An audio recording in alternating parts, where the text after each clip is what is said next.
Assalamualaikum warahmatullahi wabarakatuh. Bismillahirrahmanirrahim. Alhamdulillahi rabbil alamin.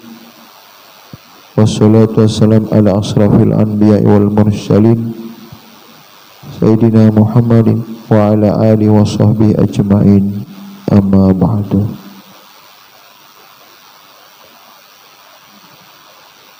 Kepada bapak-bapak pembina, baik pembina perguruan maupun yayasan, kepada bapak-bapak pengurus perguruan maupun pengurus yayasan,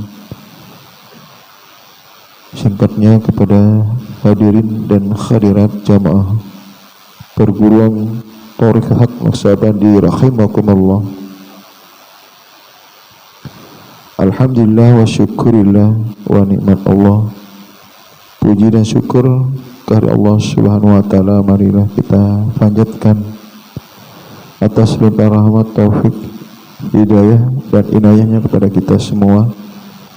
Alhamdulillah pada kesempatan yang berbahagia yang mulia ini kembali hadir di majelis zikir perguruan Thariqah Naksabandi dalam rangka kita mengaplikasikan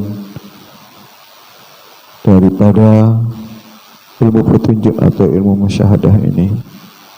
Tentu kita berharap moga-moga amal ibadah kita ini senantiasa mendapatkan rahmat dan ridhonya. Amin. Amin ya rabbal alamin. Kemudian tak lupa kita mencurahkan salawat dan salam kepada junjungan alam, junjungan Nabi besar Muhammad sallallahu alaihi wasallam. Allahumma salli ala sayyidina Muhammad wa ala ali sayyidina Muhammad. Atas bimbingannya, syafaatnya, moga-moga kita dapat mengikutinya beliau secara zahir dan batin. Amin ya rabbal alamin. Alhamdulillah wa syukurillah wa nikmat Allah bahwa pada malam yang mulia yang berbahagia ini merupakan malam kebahagiaan sesungguhnya, malam yang sangat mengembirakan, di mana zikir kita ini agak menggelegar, Masya Allah dapat kita menikmati nikmatnya daripada zikir itu sendiri. Alhamdulillah wa syukurillah.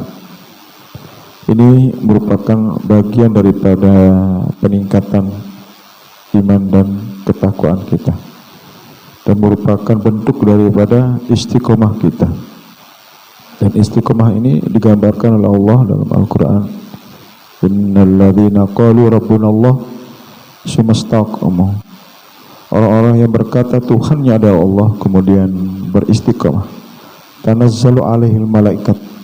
Mereka turun para malaikat. Allah tahuf wa la tahzan. Sehingga mereka berkata janganlah kita khawatir, takut. Allah memberikan pengawalan orang-orang yang beristiqomah oleh malaikatnya. Allah terjaga, dijaga, sehingga di dalam hal yang lain istiqomah itu adalah lebih utama daripada 1000 koromah. Artinya bahwa istiqomah ini membuat kita tidak bergeser, keimanan kita, ketakwaan kita selalu eksis, sesuai yang sudah kita terima, yang kita terima. Walaupun di sana sini banyak perbedaan, perdebatan, berbagai macam paham dan sebagainya, kita nggak bergeser daripada apa yang sudah kita terima. Itu adalah bentuk istiqomah yang murni sesungguhnya. Karena itu sebagai penjamin kita, la ayyadiyallahu laka khairul laka minad dunya wa ma fiha. Karena apa yang ditunjukkan itu lebih baik daripada dunia dan seisinya. Bayangkan. Nah, inilah yang kita syukuri dan kita terus patuh di situ, tunduk, dan kita tidak akan pernah bergeser sedikit pun sampai akhir hayat penghabisan.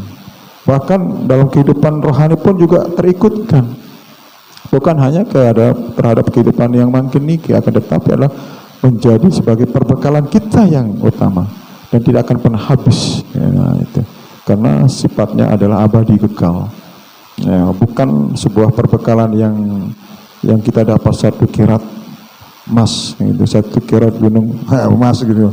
Itu kalau itu dipergunakan lama-lama kan habis. Tapi kalau yang satu ini tidak akan pernah habis. Itu yang luar biasa. Tapi kalau kita enggak memiliki, bagaimana nantinya dalam kehidupan kita untuk yang kehidupan yang tidak pernah habisnya. Bukan 1000 tahun, 1.000.000 tahun, bahkan sampai miliaran tahun keberadaan kita di alam barzakh, kemudian alam akhirat yang berikutnya. Nah, itulah sebabnya kita sangat diserukan oleh Allah, diserukan oleh Nabi untuk menemukan namanya hakikat daripada iman, hakikat daripada ketakwaan, hakikat daripada yang namanya amal, ilmu, dan hakikat daripada ibadah itu sendiri. Kalau kita berbicara tentang hakikat, itu semua bahasa-bahasa hakikat itu akan melimpah ke situ. Enggak ada yang lain sesungguhnya. Yang hak adalah datang dari Allah. Al-haq min rabbika, kan itu adalah milik Allah, dari Allah. Dan itu yang murni sesungguhnya. Dan sesungguhnya ketika menyerahkan kembali kepada pemiliknya, ya Allah, engkau milik engkau, kan bukan miliknya Pak Guru kan, tetapi kita ditunjukkan milik Allah itu yang sungguhnya, dan yang Pelunggu sekarang ini sedang dijaga dan menjaganya. Allah merintahkan malaikat menjaganya yang satu itu. Bayangkan, bukan raga sejahir niki sak niki dijaga, sekek niki sebenarnya. Wah, itu membuatnya makhluk-makhluk yang lain itu tunduk kepadanya. Bayangkan, kecuali iblis yang tidak mau tunduk ke situ, tidak mau. Kenapa dia tidak mau? Kan dia merasa lebih hebat, lebih tinggi. Kalau kita mau tidak tunduk, ya tidak jauh beda lah kita dengan iblis kalau itu, ya. Kalau kita tidak mau tunduk kepada yang satu itu, dan itu sesungguhnya menjadi sebuah predikat kita nanti di sisi Allah, menjadi orang-orang yang beriman, menjadi orang-orang yang tingkat ketakwaannya yang sangat spesial di sisi Allah. Itu yang sungguhnya membedakan antara makhluk-makhluk yang lain. Karena makhluk yang tidak diberikan yang satu itu, bayangkan tidak? Hanya manusia yang diberikan, tetapi kebanyakan manusia tidak mengerti, tidak tahu. Sehingga Allah ingatkan dalam Al-Quran, laqad zara'na li jahannam katsiran minal jinni wal insi. Sesungguhnya kebanyakan isi neraka jahanam ada dari golongan jin dan manusia. Lahum qulubun la yafqahuna biha. Mereka punya hati tapi mereka memahami tentang hatinya. Ada apa di situ? Tidak memahami tentang hatinya. Nah, itu mereka punya penglihatan tapi tidak dia pakai penglihatan basirah itu. Mereka diberikan pendengaran tapi dia tidak pakai untuk mendengar yang pendengaran batin. Ulaika kal an'am, mereka itu bagaikan binatang ternak, bahkan lebih sesat daripadanya. Ya, tinggal pikirkan itu sebagai pernyataan Allah ini terhadap orang-orang yang enggak mengerti, tidak paham tentang hatinya mereka. Yang itulah sebagai media kita, jalan kita untuk mendekatkan diri kepada Allah, bukan melalui bacaannya, melalui zikirnya, melalui pikirannya, melalui hafalan dan semuanya. Ini perangkat zahir. Perangkat zahir ini adalah untuk mencari tahu terhadap di balik perangkat yang batin itu sendiri. Ada perangkat batin dan perangkat zahir, dua hal yang berbeda. Tetapi dua hal ini terpisahkan pada satu ketika, akan terpisahkan kembali kepada unsurnya masing-masing. Nah, itulah yang kita kenal, yang dari Allah kembali ke Allah, dari api kembali api, dari tanah kembali ke tanah. Unsurnya berbeda-beda. Nah, unsur Allah inilah yang menjadi satu unsur yang istimewa, yang tidak bisa kita sandingkan kepada yang lainnya. Ada apa di dalamnya? Karena itu ada sesuatu yang tersirat rahasia. Itu yang hal yang luar biasa. Nah, inilah yang sungguhnya yang harus kita perhatikan, yang kita harus jaga, kita tekuni, kita istiqomahkan gitu. Yang dalam segala aktivitas wajib hadir ya, dalam kehidupan pelunggu niki, dalam ruku, duduk, berdiri, bahkan napas kita pun juga harus zikir ya namanya. Napas saja harus zikir. Bukan napas sengkos-sengkosan, ya, harus zikir. Nah, iya nah, itu kan napasnya zikir.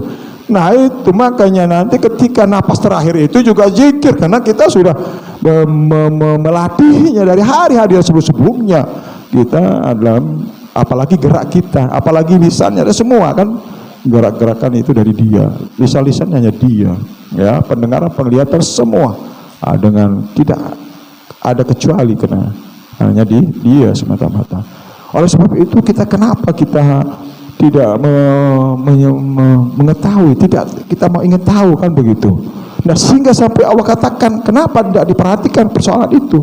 Apa yang ada dalam diri kamu, kenapa kamu tidak dilihatnya, tidak diperhatikan? Itu soalnya. Nah soal inilah yang harus kita tanyakan. Nah gimana cara menjawabnya? Itu baru orang yang cerdas gitu kan, mempergunakan dalil-dalil akli dan nakli untuk menjawab apa yang Allah minta. Bukan persoalan kita saling menyalahkan, kita harus debat, bukan. Kita bukan pasalnya itu. Kita misalnya saling mengingatkan. Watawasabil haq watawasabil sabar. Saling mengingatkan dalam kebaikan dan sabar dalam hal perkara ini. Mereka terima, alhamdulillah, tidak pun juga tidak masalah. Toh juga tidak saling kita mengurangi dan melebihkan, tidak saling kita menyakiti di situ, tidak ada paksaan di dalam perkara itu kan, karena kita diminta oleh Allah, ud'u ila sabili rabbika bil hikmah wal mau'izatil hasanah, serulah ke jalan Tuhanmu dengan cara hikmah, ya, kemudian bantalah dengan cara yang baik. Kalau memang tidak cocok, harus kita solusinya tidak usah terlalu diteruskan kan begitu sebenarnya. Nah jadi kita di sini adalah di mana terhadap diri kita pribadi, kemudian adalah keluarga kita, kemudian barulah kita yang lainnya. Karena itu kewajibanku, ampusikum wa ahlikum. Yang lainnya silakan monggo, kalau enggak ya enggak juga. Tetapi kita kan punya keluarga kan, tapi itu supaya menggugur kewajiban kita, enggak supaya jadi beban nanti terhadap anak, istri, keluarga. Kalau mau bara-bara mau dia ya sudah kan begitu, kita sudah terlepas mau itu kan gitu. Tapi kalau memang itu menjadi sebuah tanggung jawab sebagai seorang guru, seorang kiai, seorang ulama, itu berbeda, kapasitasnya sudah, tanggung jawabnya sudah semakin tambah luas. Itu makanya dalam dakwah itu harus hati-hati, bukan hanya sekedar mengumpulkan masalah terus hanya orang cengar-cengir di situ, senang-senang ketawa ketiwi, bukan itu. Nanti itu akan diminta pertanggungjawaban, sampean ini bawa umat kemana, kan begitu soalnya. Sedangkan kita dititipkan itu Al-Quran dan hadis untuk menyampaikan, menyerukan ke jalan Tuhanmu dengan cara hikmah. Nah itulah harusnya yang kita harus ajak mereka dengan cara yang bahasa yang baik, bukan harus cara bahasa yang kasar. Wah ini bapak ini kok kan begitu.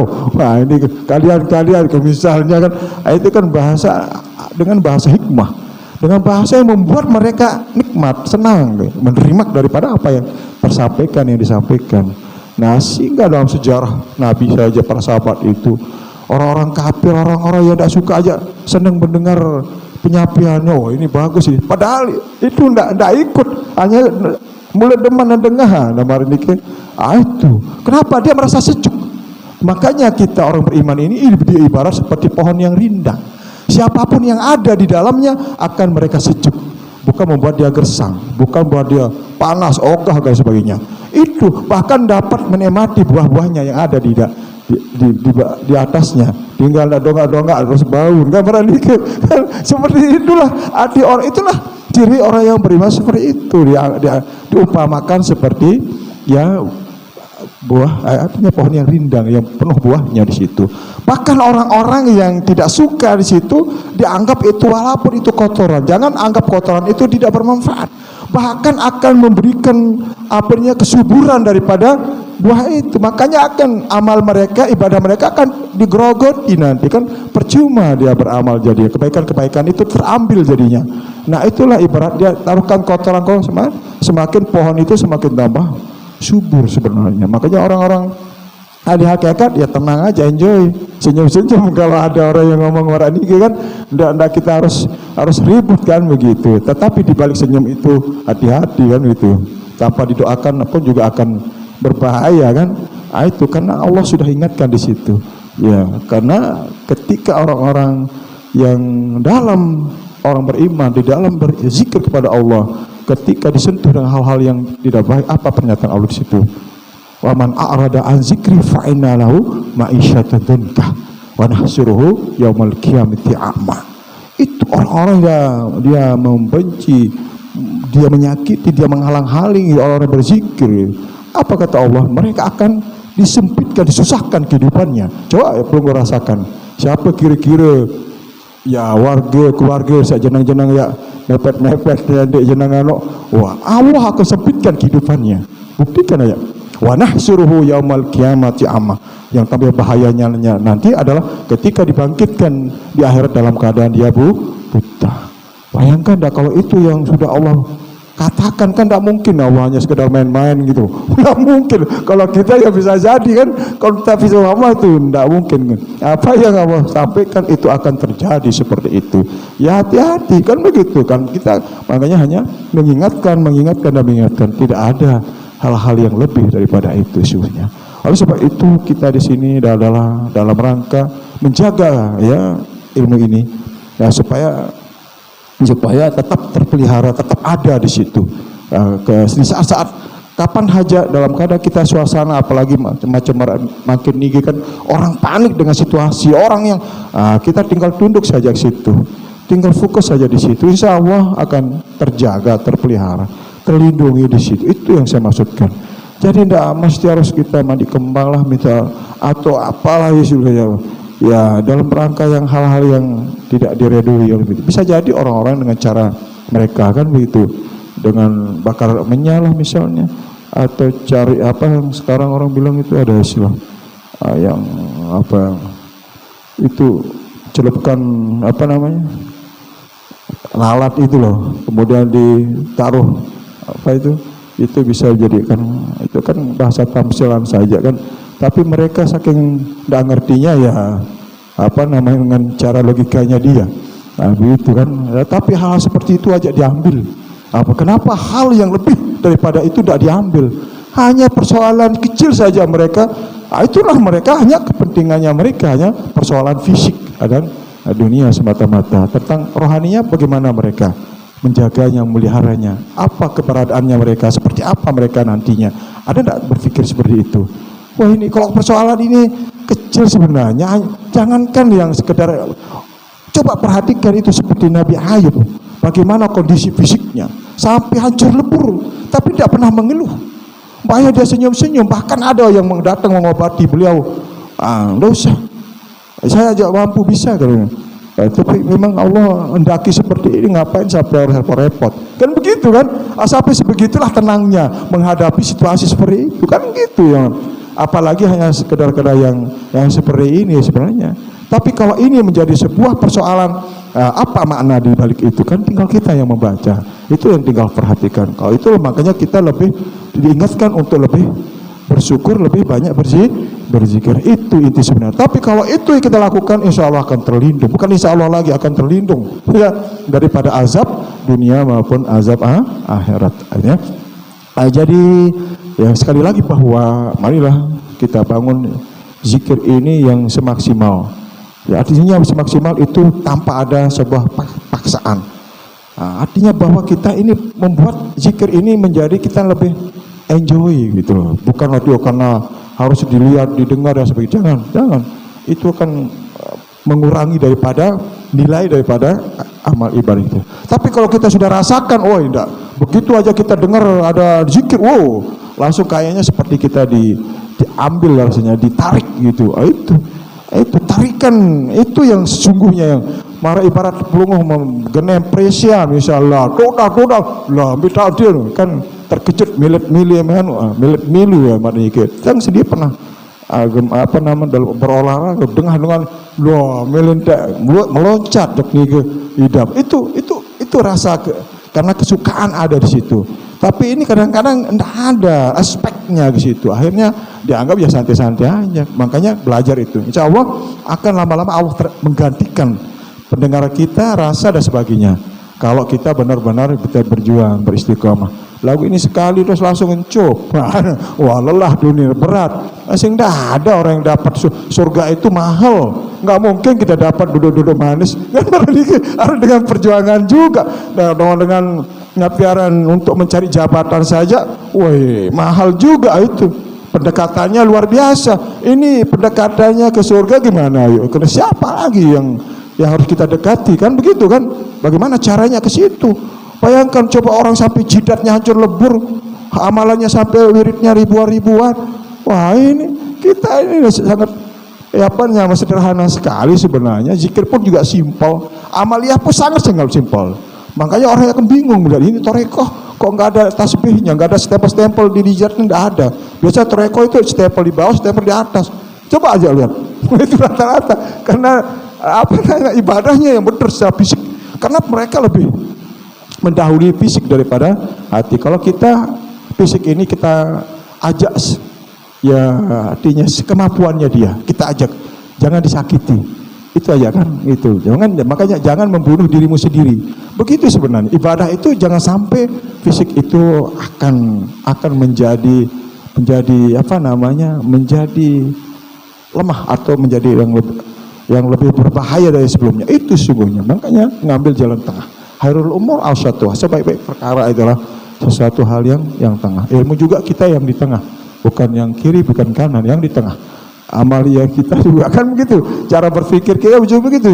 Tinggal kita kembalikan jokni ke dan final sebenarnya, daripada nafiaran kelayapan pikiran kita kemana-mana. Tinggal kita tunduk, fokus ke situ, belajar itu insya Allah. Nah nikah, sedangkan bahasa nikah cuma sebagai pendorong saja supaya kita ada giroh, kita ada semangat gitu, ada keinginan. Nah ini yang terus. Nah itulah sesungguhnya bahwa kita membentuk dalam sebuah organisasinya, yayasan, perguruan sebagainya, dalam dasar untuk kita untuk saling ingatkan satu dengan yang lain. Dan inilah juga salah satu kita cara untuk bersilaturahim, dan juga cara kita memberikan syafaat kepada ibu bapak kita, sering koalisi kita yang mungkin udah puluhan beliau itu dari kakek nenek dan terus buyut kita sampai 7 keturunan. Bayangkan enggak itu imbasnya dia dapat. Makanya sering jamaah ngelapor, banyak yang dilihat keluarga-keluarganya, hanya beberapa orang aja yang dikenal. Bayangkan enggak, luar biasa. Dari apa dia? Mereka dari zikir sendiri. Memang zikir ini sesuai dengan apa yang Allah sebutkan, wala zikrullah akbar. Zikir itu besar keutamaannya, fadilahnya, pahalanya, dan rezeki yang kita peroleh, nikmatnya. Bahkan orang-orang lain mengatakan nutrisinya daripada zikir itu sangat luar biasa. Itu wajar, maka dikatakan bahwa dengan zikir hati itu jadi tentram. Kita bukan hatinya saja, pikiran kita, rasa dan sebagainya kita peroleh. Nah ini yang kita harus pacu dan kita perjuangkan sehingga nantinya benar-benar tercapai pada endingnya yang sesuai dengan yang Allah panggil, jiwa-jiwa yang mutmainnah, jiwa yang suci. Ending kita itu. Nah untuk mencapai jiwa yang suci ini yang kita pertahankan, karena pada mulanya kita bahwa jiwa-jiwa yang sebelum ya ada di zahir ini dia memang suci, fitrah, semua lahir fitrah. Nah, itu. Tapi kemudian kenapa dia tidak fitrah? Nutah itu bintik-bintik, ada hitam-hitam terus, tapi hitamnya 1 titik ditambah 1 titik ribuan titik. Ya lama-lama bukan satu enggam nyaring, 1000 titik.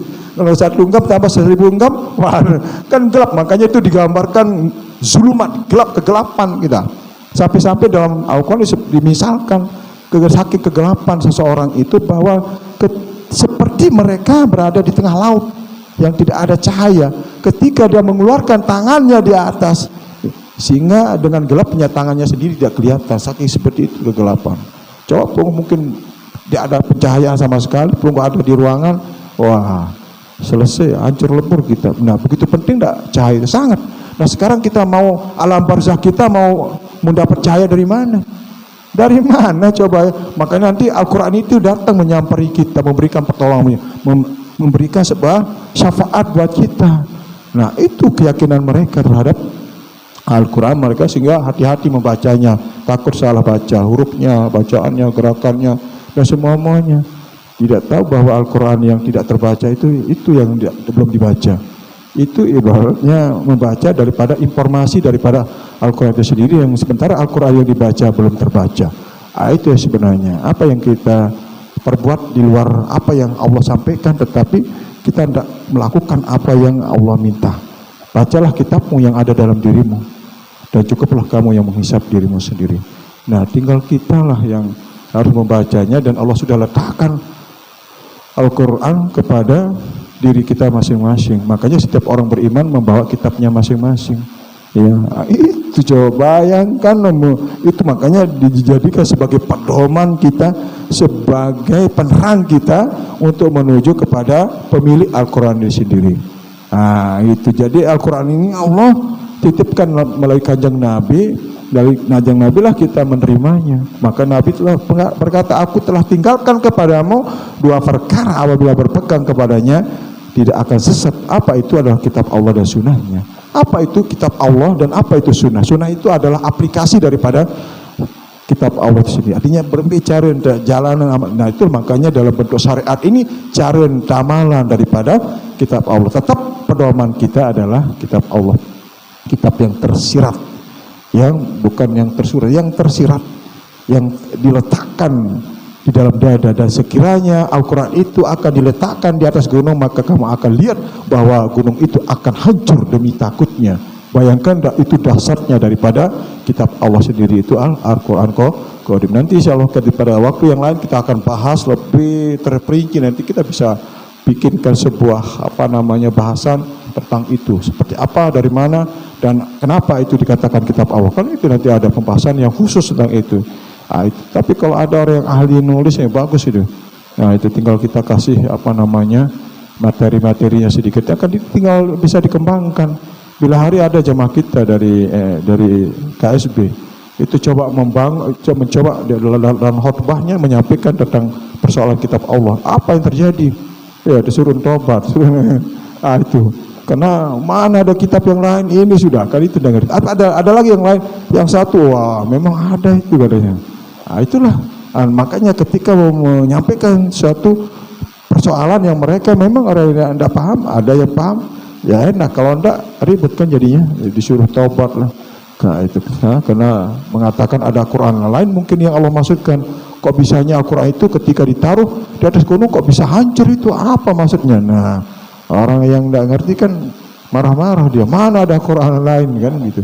Nah itu yang dia pahami, bahwa yang Quran yang 30 juz itu ya benar, itu adalah penjelasan daripada Al-Quran yang hakiki, Al-Quran yang kuning, itu yang sungguhnya ya.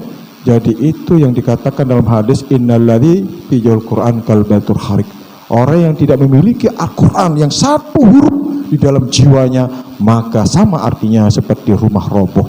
Bayangkan enggak, saya dia berdua Al-Quran satu huruf dalam jiwa, dalam sama artinya seperti rumah roboh. Bayangkan enggak. Tapi ada yang orang mengartikan, saya dibaca balik Al-Quran, balik tahu syahadu. Jauh gede linda. Dia keplesetan kan dikit. Artin maraniki kan. Coba ditanya orang-orang yang ahli fikih, ahli, kalau enggak, bukan itu maksudnya, tapi karena yang mereka tahu adalah Al-Quran yang dibaca, yang dihafal. Tapi Al-Quran yang sesungguhnya mereka enggak tahu. Sebenarnya itu yang harus mereka pakai sebagai pedomannya dalam ibadah, sholat, zikir dan semuanya. Lebih-lebih di dalam ketika untuk bertemu, berjumpa dengan Allahnya. Tanpa pedoman kan kehilangan arah, kehilangan tujuan nanti kan. Nah itulah yang menolong kita, yang membimbing katanya. Itulah yang memberikan pencahayaan nanti, jalan untuk menuju kepada liqa'a rabbih, gitu ya. Nah berbagai macam bahasa lah, kalau kita mau bahas tentang petunjuk ini silahkan lewat mana saja. Nah bila perlu, kalau perlu ada bahasa-bahasa yang ditemukan, yang didapatkan di luar, ya kita juga bisa nanti kita koreksi di mana sih persoalan, di mana sih yang belum dipahami terhadap apa yang kita sudah terima. Itu soalnya ya. Nah, jadi nggak ada satu pikiran-pikiran yang sebenarnya yang buat kita harus nggak ngerti, nggak paham, saking banyaklah bahasa-bahasanya. Tapi kalau enggak ya mungkin memang Allah sudah menutup pintu hati kita, dan itu dikatakan hati-hati yang sakit, jiwa kita yang sakit. Kalau jiwa sakit sama seperti orang sakit, dikasih yang baik merasa pahit walaupun itu manis. Nah itulah, kalau itu sudah kita temukan dalam diri kita, ya itu beratlah, sulitlah kita untuk menemukan hidayah. Banyak keluarga jemaah atau jemaah bahkan orang-orangnya kan gitu loh, dia lebih mementingkan menyehatkan zahirnya daripada rohaninya. Kalau zahirnya, wah mereka berani sampai ke Malaysia, bahkan sampai Singapura loh, untuk membiaya untuk menyehatkan zahir. Begitu sehat mendapat apa juga, paling hanya dapat makannya lagi balik beberapa hari selesai juga kan. Gitu. Tapi kalau batin yang disehatkan, itu kesehatan yang selamanya. Itu yang kita peroleh. Makanya kita ngambil hikmah di antara apa yang kita lakukan ini, kita akan memperoleh kedua-duanya. Itu yang dikatakan hati sehat di dunia, sehat di akhirat, di dunia hasanah wa fil akhirat hasanah, ya. Dan untuk kajian kita untuk malam minggu, ya insya Allah mungkin ini kita belum, karena belum valid persoalannya ini, karena ada hajatan, ya, tapi sih belum ini kan. Nah, tapi kalau memang itu nanti, ya silakan bisa juga dikondisikan. Nah, itu bisa nanti sama Pak Ketua daripada kita mau kajian kita sebenarnya yang lebih spesifik, yang lebih khusus. Tapi saya rasa jamaah tidak begitu terlalu sekali sebenarnya. Itu artinya bahwa hal itu supaya tidak akan menjadi kecemburuan kepada yang lain. Jadi kita tidak mau, wah ini kok beda lah itu soalnya kita nggak mau seperti itu. Jadi ilmu ini pada hakikatnya satu, dan untuk final karena menjadi satu kesatuan, karena yang membedakan hanya wilayah-wilayah itu. Tapi itu memang sangat penting. Tapi intinya bahwa, ya saya ingatkan kembalikan kepada seperti apa yang kita peroleh, ditunjukkan. Jangan kembangkan dengan bahasa-bahasa yang lain. Hati-hati, nanti kan berbeda, nanti punya pikiran, punya rasa, dan punya apa yang dia yakini. Itu yang harus dijaga. Itu aja sebenarnya, nggak ada yang lain. Tetapi dalam hal yang seperti ini kita lebih rasanya lebih meriah, lebih, artinya tidak ada yang yang dibedakan, kan begitu. Makanya kenapa harus kita punya pakaian yang sama, kopiah yang sama. Nanti kalau bisa kita atur itu yang lebih bagus, lebih penting lingkarannya, malah lebih. Kalau lingkaran 1, lingkaran 2, lingkaran 3, itu gerakan yang sama dengan kopiah yang sama, itu luar biasa. Itu sebenarnya. Ini coba bisa enggak ke situ. Nah, kalau bisa kan nanti kita mulai dari kapan mulainya, kan sedikit-sedikit, enggak kita harus secara tergesa-gesa. Pelan-pelan. Nah, dari body timing mungkin kita mulainya, atau dari yang di depan dulu sedikit kan gitu.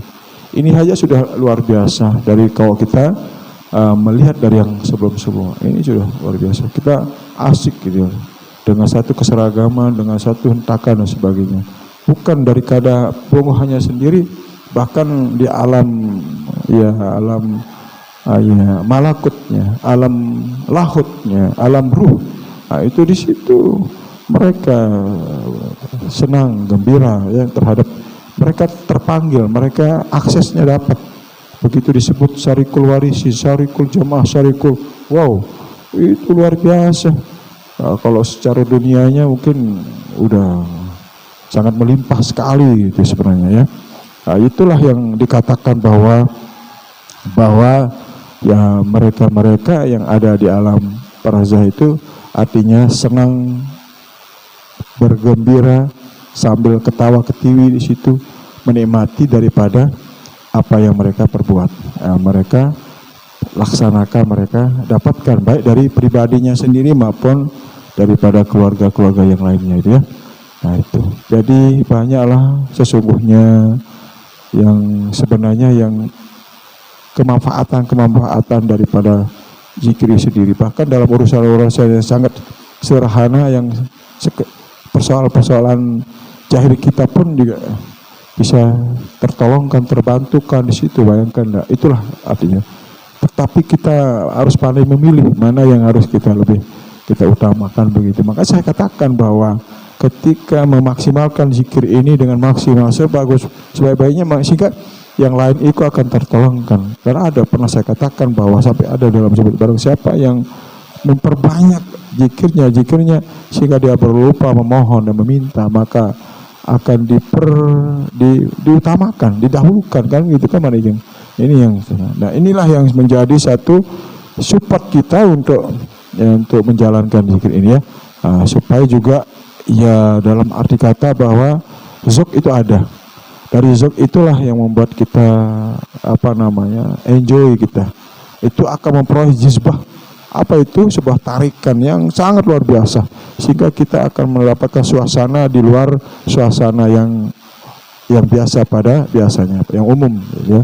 Satu suasana yang di alam ruh atau alam alam lahut kita, ya, alam ketuhanan gitu, atau alam malakut gitu, ya. Itu makanya sampai ada salam ini, ya. Dan semua itu hadir dan mereka ada, dan mereka ya menyambangi kita, mengontrol, dia lalu memperhatikan ya kepada kita, keluarga kita. Itu makanya selalu meminta supaya dari keluarga-keluarga, dari jamaah-jamaah supaya tetap hadir menghadiri halqah. Itu aja permohonannya mereka sebenarnya, ya. Itu ya. Mungkin ini saja penjelasan pemahaman yang singkat, dan mudah-mudahan penjelasan yang singkat ini ya ada manfaatnya bagi kita semua. Kurang lebihnya mohon maaf. Wabillahi taufiq. Assalamualaikum warahmatullahi wabarakatuh. La ilaha illallah Muhammadun Rasulullah alaihi salatullah wa alihi